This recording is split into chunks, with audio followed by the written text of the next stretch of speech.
This question is from Deepika. Sadhguru, you said in one of the darshans that you should treat everyone just as you would treat me. Sadhguru, you are a Karuna avatar, but I have one inhuman nasty creature in my home. It becomes difficult to see you in him. How to deal with him in this situation?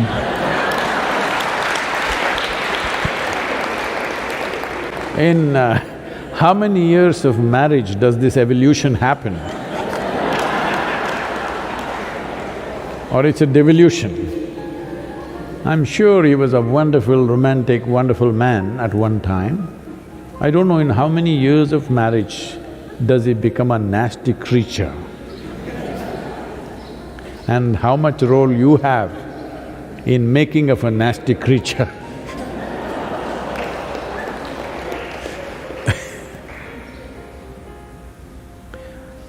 See, especially if he is nasty creature, especially if it is so, this is your perception.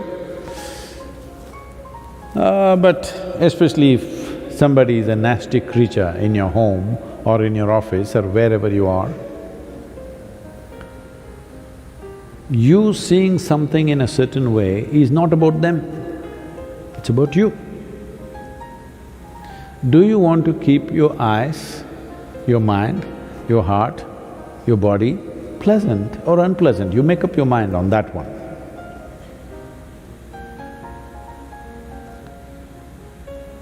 Now, if you look at him, I said even that nasty creature, please look at him, it's like me.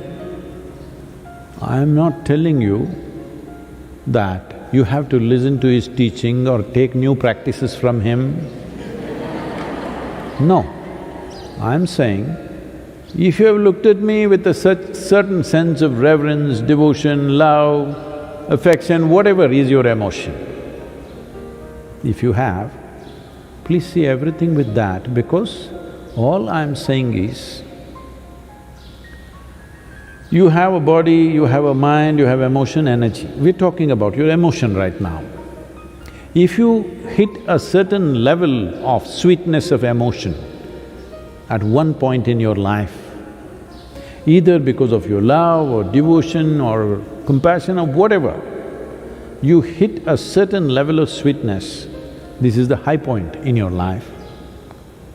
Now you should not come back from that, you must see how to go beyond that. I'm saying whatever was the highest or the sweetest or the most wonderful emotion you had, make that the baseline. Why are you coming back again? If you did not know such an emotion, then what would I tell you? Which is the sweetest emotion you had in your life? My child, okay, see everybody as your child. We've told you that at one time. Then I saw you sat here with tears of blissfulness and love coming out of you.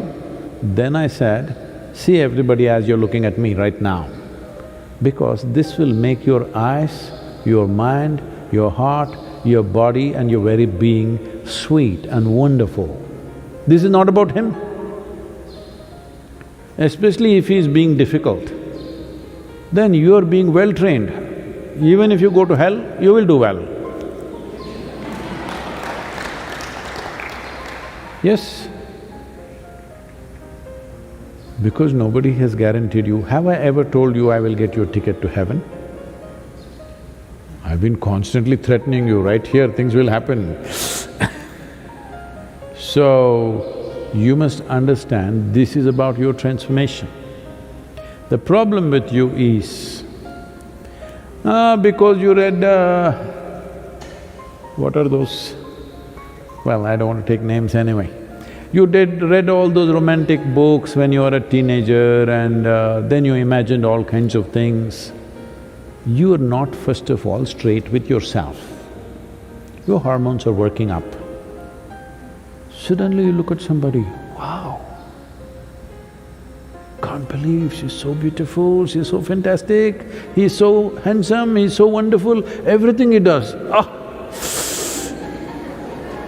You're bullshitting yourself.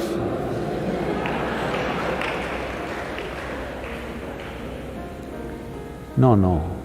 Whatever they do, you make yourself beautiful. Now even if they're doing nasty things, you are still wonderful. This is different. You know they're doing nasty things and you're still wonderful. This is fantastic. They are doing nasty things, but you think they're doing beautiful things. This is a stupid nonsense. I'll tell you. Somebody who was serving in Indian army had told me this story because we went through a similar situation somewhere else. So at that time he was narrating this. They were posted in the northeastern region where there's a certain amount of elephant population. So he is a battalion leader, he is heading about a group of 18 to 20 people, I think, they're marching in the forests. And they see a huge tusker, everybody backs off, all of them have weapons, okay, powerful weapons. This is an anti-insurgency group, that means they're fully armed and equipped. They can shoot down a tusker from 100 meters, 200 meters, whatever they want. But they all back off because that's not the reason why they are there. But he was telling me this because some situation happened like this with one South Indian person. So suddenly there was one Tamil man in the thing who was a sergeant, Havaldar. He put his weapons down and he said, "Ganapati has come, Ganesha, Ganesha." And he started chanting a mantra. He knew some Ganapati mantra, he started chanting. He ran in front and he went close to the elephant, just 50 feet away, and went down on his knees and started loudly saying the chant. The elephant looked at him, who is this bloody fool, you know? Calling him all kinds of names that he doesn't like. And these people were watching, this is some kind of a miracle happening, the elephant is just standing there and this guy is on his knees chanting. The elephant moved so quickly, and within less than 2 seconds or within probably 5 seconds, he was upon him, he just crushed him, turned back and went. These people were just aghast and they're just watching him being crushed. Then some people pulled out the weapons. When the person whom I knew was in charge of it, he calmed them down because it's already dead. The man is dead in one shot. Why I'm saying this to you is, wild elephant is not going to do pleasant things to you because you call him a god. You call him Ganapati and try to worship him, he is not going to do, he will do what he has to do. Similarly, the creature in your house,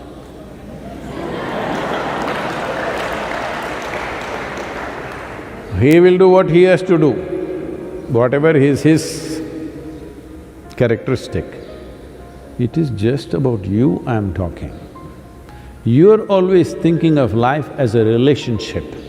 No, I want you to understand, before you were born or even when you were being born, you did not have a relationship even with your mother. This is going to be very unpopular, people are going to pick on me, but please look at it. You don't have a relationship. You just have an existence. Relationship happened because of your needs. You saw her as your food, you went for her. You saw her as the basis of your survival. You recognize that quickly, you know. The moment a child is born, hand her over to another man or another woman and let them take care of all the child's needs. Child will immediately go to them. This whole idea that you think it's coming to you because you are the mother and you delivered, no. It is because of the needs you form relationships. Otherwise, there is just existence. This existence can either become conscious and live in a phenomenal presence, become available to it, or just go on doing the circus. Initially, your mother was everything, she was the most fantastic creature, and then you grew up, you became an adolescent, you saw a boy, he was the most fantastic man in the world, then your mother came in between, suddenly you started hating her. Hello? Then the man came, he was most beautiful, then he became a nasty creature, or so you thought. Now you think he is the worst human being. This goes on. I want you to understand, you're making up both beauty and nasty. I am not asking you to make up. I am not asking you to think whatever this person is doing is fantastic. That's a stupid way to exist. It's just that if you see everything, whatever is the peak experience you've had, make that the baseline. This is growth. You played the snake and the ladder game? Swing, swing, shk. You played that game? Snake and the ladder game. So when you play this game, your intent is once you climb a ladder, you don't want to come back. You don't want to hit a snake, you want to find another ladder, go up, that's a natural expression of life. So once you know a certain level of sweetness within you, don't bring it down. That should be the basis. The next thing should be better and better. So when I said right now you were sitting here with tears of ecstasy and love like this with me, then I said, let this be the basis. Don't go down from this. See everything as this. At least let this much happen. If this is continuously happening, constantly happening, then of course you will hit another ladder. Just a little bit of time. Don't come down, that's all I said. And please don't describe him as a nasty creature. Poor man.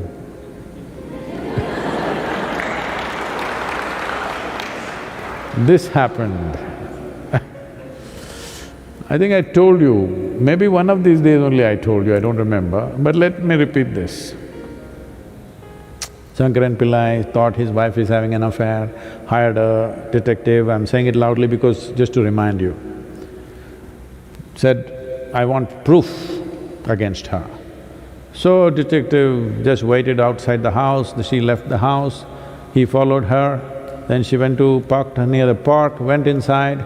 A man was sitting on the bench, the moment he saw her, he came running, she went running, they hugged each other, held hands and sat down on the bench and chatting away joyfully, laughing. He took the whole video and within a few hours he came to Shankaran Pillai in his office and said, I got all the proof that you wanted just in one day. I did my job, I have the proof, here, watch the video. Shankaran Pillai started watching the video and said, no, I can't believe this, no, this can't be, I can't believe this, no, I can't believe this. I said, what you can't believe? It's a video, it's not doctored, it's just a video that I took just now. He said, that's not the point, fool, I can't believe she's so much fun.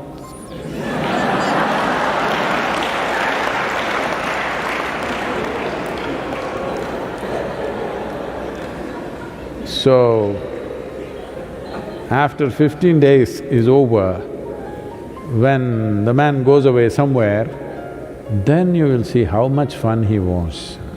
Don't do this to yourself